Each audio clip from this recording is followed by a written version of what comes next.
memang ini komunis bangkit sekarang ini untuk eksis kembali. Fenomenanya sudah terjadi ya, pertama-tama ya sejak 3 tahun yang lalu sampai 2013 kita sudah ingatkan karena banyak mereka mengeluarkan tulisan, mereka kunjungan yang puncaknya lah pada 2015, buktinya dengan Ibu ya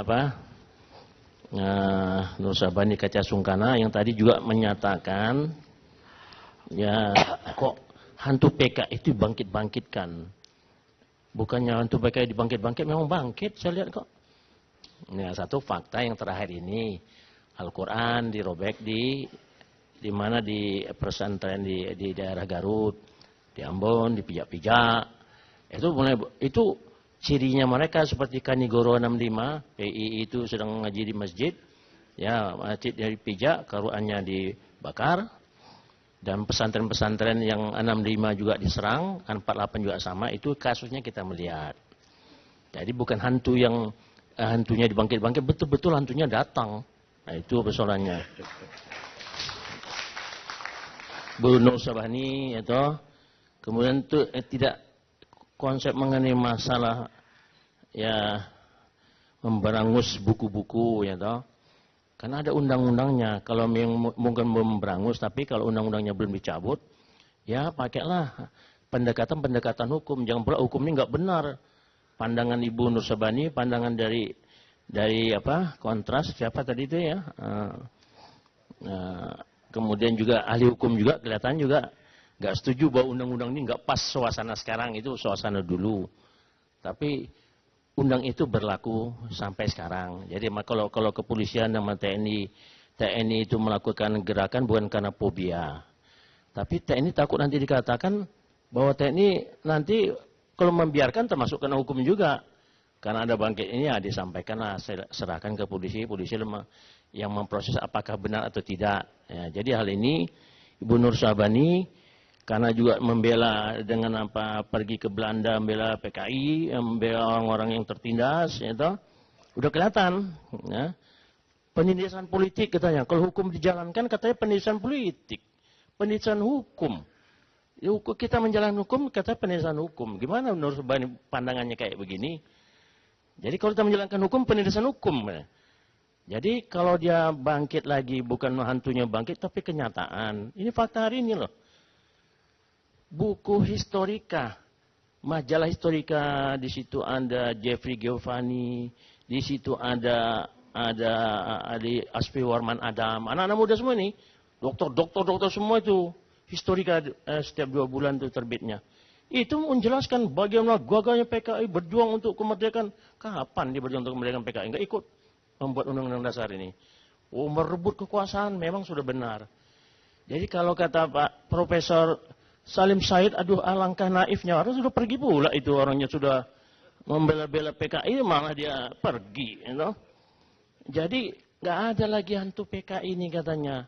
Karena sudah jadi komunis di Vietnam, komunis di Cina, ya, komunis di Soviet sudah tumbang, memang tumbang. Ideologinya politik sebagai diktator sentralistis. Politik tetap berlaku di Cina, di Vietnam tetap berlaku. Bahwa diktator sentralis tidak ada partai yang lain boleh hidup kalau mereka komunis hidup. Cuma karena nggak bisa ekonominya pakai ekonomi BUMN, terpaksa dia pakai ekonomi kapitalistik, sukses. Tapi dia sentralistik dan sentralistik, diktator proletar sentralistik, dan tidak ada partai lain yang boleh hidup. Nah ini sekarang sudah kenyataan. Bangkit lagi mereka ini, anak-anak yang para pendukung, para simpatisan yang tidak mengerti. Atau orang mengerti tapi keblinger, kata Bung Karno. Ini fakta kok. Putri Bung Karno mengatakan, PKI itu terlibat. Kalau kata profesor tadi tidak terlibat karena push. Apanya push? 48 Front Demokrasi Rakyat rapat pada bulan Juli tahun 1948. Dikirimlah Pak Harto. Pak Harto itu perintah dari Panglima Sudirman untuk ikut rapat, bukan dia bagi orang komunis, ditangkap, ya ditangkap oleh Pak Umar Kusuma, tapi dilepaskan karena ada surat perintah. Terus sekarang dituduh keluar di Tempo bahwa Bung Karno itulah yang merancang sama Untung untuk kudeta terhadap Bung Karno. Pak Harto ini kesayangan Bung Karno. Desember 1946 Bung Karno mau dikudeta sama Jenderal Darsono di Jogja. Beliau yang lapor kepada Bung Karno bahwa Bung Karno akan dikudeta.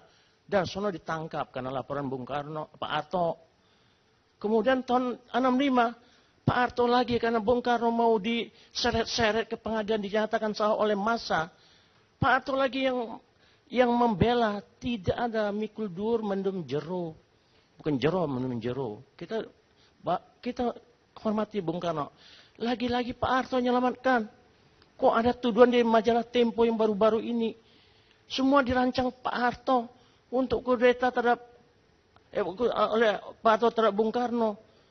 Bung Karno itu Pak Harto ketika jadi Pangdam tahun 62 dicopot oleh Nasution, dijadikan pamen di Mabes TNI AD yang menyelamatkan Bung Karno karena ini anak kesayangan Bung Karno, Pak Harto ini. Kemudian diangkatlah sebagai Deputi 2 Operasi dan diangkat dari Pangkostrat. Ditempatkan yang terhormat untuk merebut Papua Irian Jaya dulu. Ini sejarah fakta nggak bisa dibantah. Pak Harto sangat dekat dengan Bung Karno. Dia menyelamatkan Bung Karno dari kudeta tahun 46 Desember 46. Dan menyelamatkan Bung Karno tahun 65. Jadi kalau Pak Karno mengeluarkan Super Semar itu sudah pas untuk menyelamatkan negara dan ajaran-ajaran kepemimpinan besar revolusi dan keluarganya. Ini terjelas kok. Jadi dibalikkan lagi sekarang oleh orang hantu-hantu PKI ini. Ya, yang kata Nusari Bekanya sudah kita yang bangkit-bangkitkan PKI. Memang bangkit kok. Jadi sudah fakta ini baru di Garut, baru ini mereka sudah merebut tanah-tanah eks perkebunan itu di Batang. Kemudian di Garut, di Sukabumi.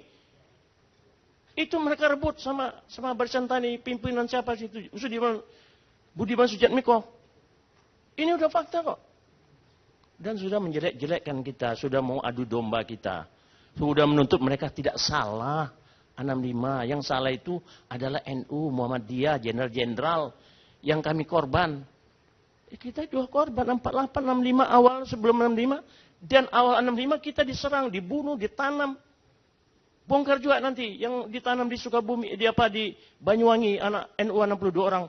Bongkar juga kuburan orang Muhammadiyah dan apa yang di Solo dan termasuk di Kediri.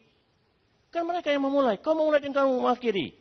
Kalau mereka sudah nggak ngerti juga Nur Subani kata karena menghadap hantu-hantu yang membela PKI katanya ini tentara sudah mulai komunis babi ketakutan.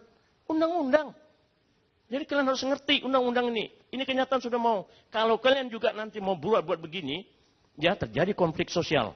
Kalian menyatakan diri tidak salah, hai orang-orang ex-PKI dan para pengikutnya dan orang keblinger. Ini nanti akan terjadi lagi. Kita perang saudara di tengah jalan. Karena kalian semua bangkit-bangkitkan dan kalian memang hantu. Ya, untuk kalian ketahui. Ini kenyataan. Jadi demikian dari saya. Terus supaya kepada senior saya, ya, kita memang curiga. Baik sekali, Anda baik sekali. FSAB dibentuk.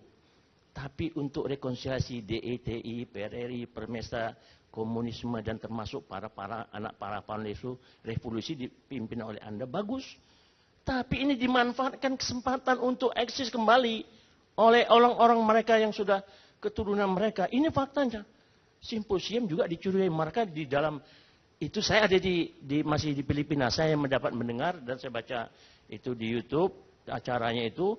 Wah, mereka teriak-teriak itu di ruangnya di area Duta. Waduh, saya bilang udah bangkit lagi hantu ini, saya bilang tuh. Ya. Tapi saya sangat salut.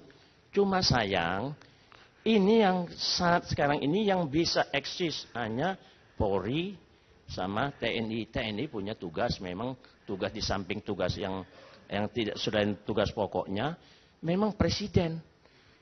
Udah stop presiden sudah katakan selesaikan secara hukum.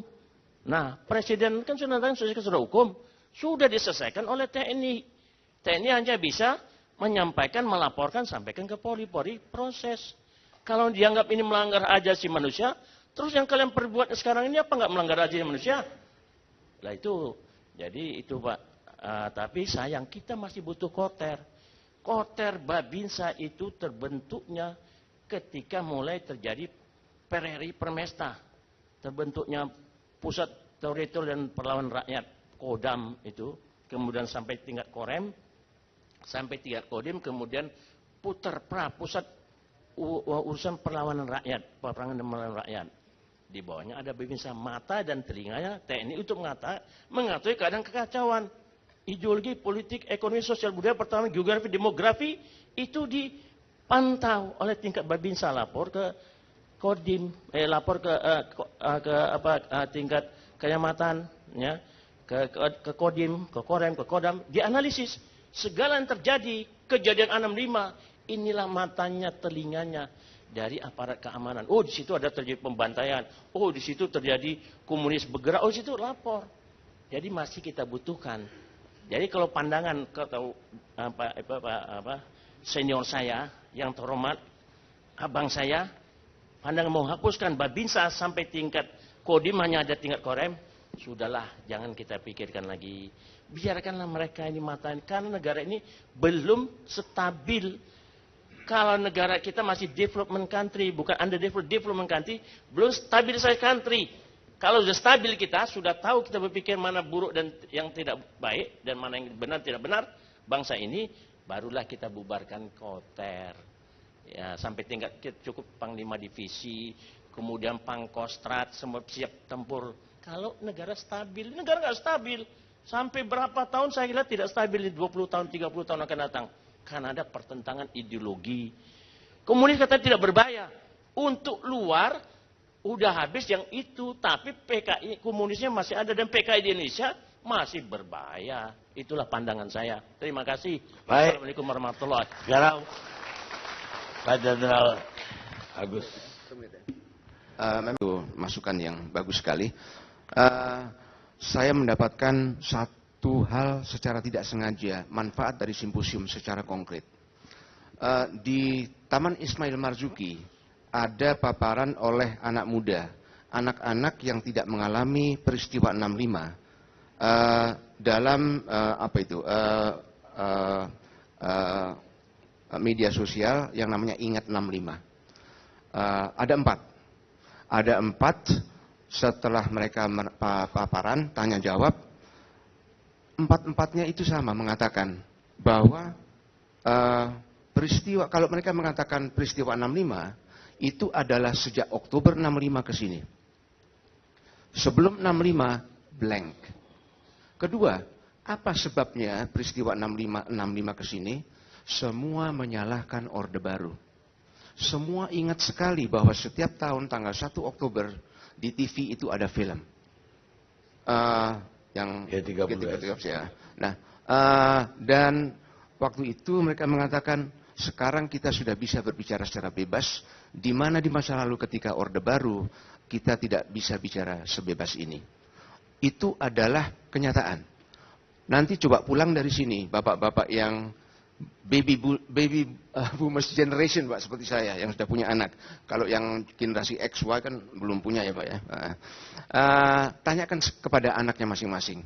Nah, apa yang kau ketahui tentang peristiwa 65? Pasti itu adalah pembantaian oleh TNI, kesalahan Orde Baru. Mengapa? Tidak ada, saya tanya sama anak saya dari situ. Kenapa kau salahkan Orde Baru? Kita nggak punya sumber. Tidak ada yang memberikan cerita kepada kita apa yang terjadi sebelum 65 dan apa yang PKI lakukan sebelum 65. Itu dampaknya. Kalau sekarang itu tidak ketahuan, 10 tahun lagi, 15 tahun lagi, pikiran, the minds ya, of anak-anak kita, itu akan dipenuhi dengan informasi-informasi yang datang dari LSM, advokasi korban, yang kita tidak monitor. Jadi sekali lagi, karena juga dari sebelah kanan ini merasa karena sudah anak-anak baik merasa males, buat apa sih? Tanpa kita sadari informasi membanjir dari sebelah kiri. Silahkan cek dengan anak-anak kita nanti malam kalau sampai di rumah itu yang terjadi. Terima kasih, Pak. Baik. Ada satu pertanyaan untuk Jenderal Kiflan. Jenderal Kiflan mengatakan tadi negara RRC atau Cina sampai sekarang komunisnya masih eksis, sehingga partai hanya boleh satu. Mungkin juga Rusia juga masih satu. Apalagi Korea Utara. Tapi apa bedanya sama Orde Baru? Juga boleh cuma satu. Yang 2,5, Pak. Jadi partai 1,5 sistem demokrasi. Ya, tidak. Jadi kalau kita melihat fakta, kalau Rusia sudah berubah, jadi negara ini sudah ada beberapa partai lah. Tapi partai pimpinan Putin yang menang terus. Ya sama aja. Nah, ya, tidak, ya taruhlah mereka taruh sama aja pikiran sama mengkerdilkan partai lain. Masa Pak Harto memang karena begitu. Kita terlampau banyak partai berkelahi masanya Bung Karno. Jadi disederhanakan oleh Pak Harto jadi 3 saja partai. 1 Golkar, P3 sama PDI, kemudian baru TDIP. Ya, PDIP. Tapi kalau di Rusia memang sampai sekarang, di Cina hanya 1 partai yang boleh. Di Vietnam 1 partai. Kuba 1 partai. Apalagi di Korea Utara. Jadi kalau sudah komunis berkuasa, mari kita rasakan nanti 1 partai. Ya, tidak ada lagi boleh partai lain. Diktator proletar 1 aja CCPKI. Kalau tadi dikatakan tidak terlibat PKI, kata ini ya apa itu Salim Said. Aduh, ini Salim Said ini ahli sejarah bukan, seni dia ini, ngerti ini ahli sejarah. Ya, Saya begini, jadi masalah kalau PKI ini katanya dia tidak terlibat. Kata kenapa kalau dia perlu takut, hanya puts bukan dirancang. CCPKI itu dibentuk, ketuanya adalah Aidit. Aidit membentuk biro khusus. Biro khusus ini izin dari CCPKI. Waktu rapat akan kudeta ini, rapat itu CCPKI. Kemudian menyatakan akan ada kudeta dan untuk rancangan ini. Semua diam, disetujui apa yang dikatakan oleh Aidit. Itu harus baca itu sih. Salim Said. Baik, kita lihat dulu pemirsa.